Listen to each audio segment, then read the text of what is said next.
In addition to the January 6th Select Committee kind of ramping things up in the new year, another thing that they're talking about doing, which I discussed not long ago, is bringing the hearings back to TV, which I've been saying for months now is what should have happened from day one.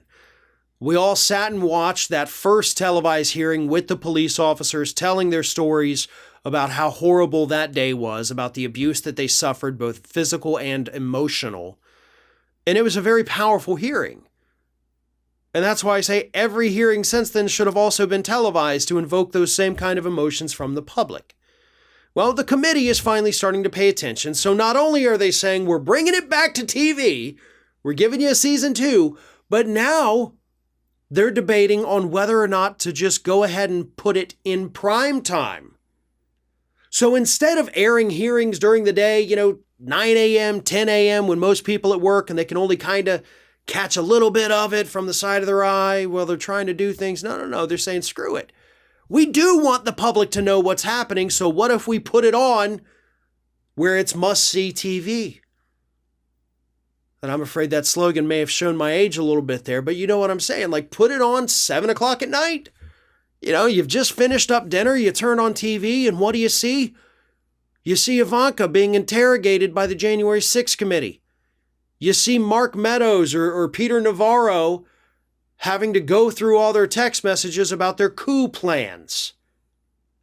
People are going to tune into that. People are going to pay attention more than they would if you put it on at 11 a.m. Eastern.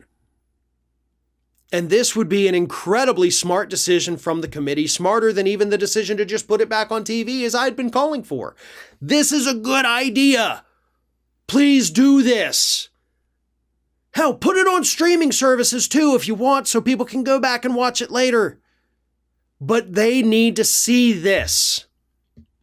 And for me, the reason they need to see this is because they need to remember which party was involved. Not only do they need all the facts of everything, but they need to be reminded in this election year of which party did this. These fascists trying to overthrow the U.S. government to install their guy. I don't care if you love the Democrats or if you hate the Democrats. Can we at least all agree that these Republicans who wanted to throw out the results of the 2020 election are far worse than anything the Democrats have to offer? Even worse than Joe Manchin? I see a lot of folks on social media who constantly criticize people who vote for Democrats, like, oh, they're no different than the Republicans. In terms of policies, you may have a bit of a point there on some issues. But Democrats weren't actively trying to overthrow the federal government.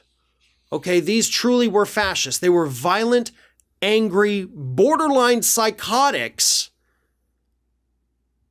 who wanted to overthrow the government.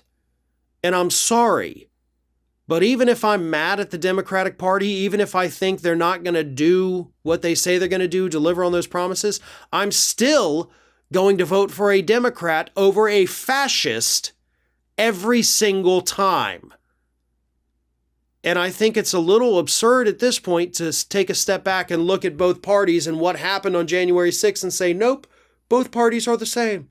No, trust me, they're not. I got a lot of problems with the Democrats, but them being fascists who want to overthrow the government isn't one of them. And that's why these hearings need to be televised to remind people that, yeah, the Democrats, not so great. But look what's on the other side, and then tell me which one you'd rather have running the government. This is Hattie. Hattie wants to know why you have not subscribed to our channel. You obviously like our videos, so do us a favor and subscribe.